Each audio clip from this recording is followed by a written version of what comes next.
2009 সালের 25 এবং 26 ফেব্রুয়ারি আমরা একটা কথা পরিষ্কার বলতে চাই, আমাদের এই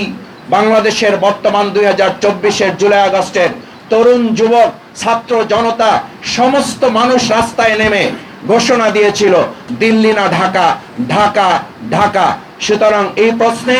আমরা পরিষ্কার বলতে চাই, শুধু একটা রাষ্ট্র নয়, আমাদের বাংলাদেশের বাইরে আমাদের সব বন্ধু থাকবে, আমাদের কোনো প্রভু থাকবে, এরকম বাংলাদেশ যেন আর কেউ কল্পনা না করেন। সুতরাং সেই জায়গায় 2009 সালের 25 এবং 26 ফেব্রুয়ারি যাদেরকে হত্যা করা হয়েছে, আমরা আশা করি বর্তমান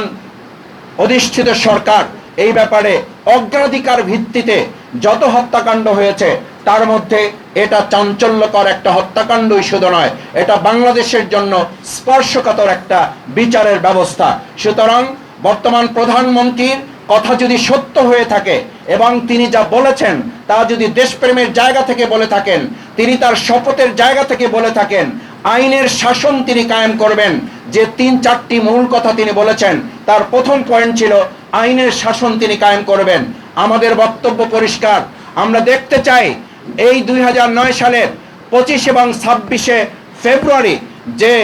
নির্মম এবং নৃশংস মর্মান্তিক হত্যাকাণ্ড সংঘটিত হয়েছে, কম সময়ের ব্যবধানে এই সমস্ত সেনা অফিসারদের পরিবারকে আশ্বস্ত করতে হবে, বিচার নিশ্চিত করতে হবে, বিচারহীনতার সংস্কৃতি থেকে আমাদের বাংলাদেশকে বের করে নিয়ে আসাই হবে আইনের শাসন কায়েমের প্রথম ধাপ। আমরা আশা করব সেই ধাপ বাস্তবায়নে বর্তমান সরকারি দল তাদের এবং বর্তমান প্রধানমন্ত্রী তিনি যে প্রত্যয় ব্যক্ত করেছেন সেটি তিনি বাস্তবায়ন করবেন। সবশেষ আমি সম্মানিত সুধীমণ্ডলী ভাই এবং বন্ধুগণকে বলতে চাই, আমরা সেদিন লক্ষ্য করেছি মেধাবী, যোগ্য, সৎ, চৌকস নেতৃবৃন্দকে দেখে দেখে তাদেরকে হত্যা করার মধ্য দিয়ে বাংলাদেশকে একটা মেরুদণ্ডহীন বাংলাদেশে পরিণত করার ষড়যন্ত্র করা হয়েছিল। আজকে আমরা লক্ষ্য করছি সিটি কর্পোরেশন, বিশ্ববিদ্যালয়, বিভিন্ন সচিবালয় সৎ, দক্ষ, যোগ্য, দেশপ্রেমিক নেতৃবৃন্দকে সরিয়ে দিয়ে একটা দলীয় সরকার প্রতিষ্ঠার জন্য ষড়যন্ত্র করা হচ্ছে। জনগণ অত্যন্ত ঘৃণার সাথে এই সমস্ত পরিকল্পনাকে প্রত্যাখ্যান করতে চায়, কারণ আমাদের সকলের কথা ছিল সবার আগে বাংলাদেশ, সবাই মিলে বাংলাদেশ। যদি তাই হয় তাহলে সৎ অফিসারদেরকে সরিয়ে দিয়ে, সৎ শিক্ষাবিদদেরকে সরিয়ে দিয়ে, আদর্শ, যোগ্য, দক্ষ, দেশপ্রেমিক অফিসারদেরকে সরিয়ে দিয়ে একটা সবাই মিলে বাংলাদেশ, সবার আগে বাংলাদেশ গঠিত হতে পারে না। এটা বক্তব্যের সাথে সম্পূর্ণ সাংঘর্ষিক। আমি আরেকটা কথা বলে শেষ করতে চাই, আমরা লক্ষ্য করছি আমাদের বিচারের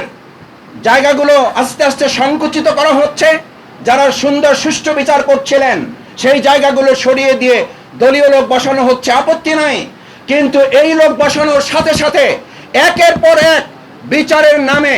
মামলায় যাদের এজাহারে নাম আছেন, হত্যা মামলার আসামি, তারা এই সরকার প্রতিষ্ঠিত হয়ে যাওয়ার পর কি করে 3 দিনের মাথায়, 4 দিনের মাথায়, 5 দিনের মাথায় তারা জামিন পেয়ে যায়, এটা রীতিমতো জুলাই শহীদদের প্রতি বিশ্বাসঘাতকতা ছাড়া আর কিছু হতে পারে না।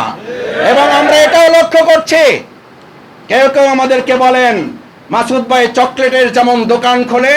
ফুচকার যেমন দোকান খোলে, আমাদের বিগত দিনের ফ্যাসিস্ট আওয়ামী লোকেরা বর্তমান একটা সরকার প্রতিষ্ঠিত হওয়ার পর এরকম কিছু কিছু খুচরা দোকানও খোলা শুরু হয়েছে। আমরা একটা কথা স্পষ্ট বলতে চাই, যদি বর্তমান সরকার জুলাই শহীদদের প্রতি সম্মান থাকে, জুলাই আগস্টের চেতনাকে তারা লালন করেন, জুলাই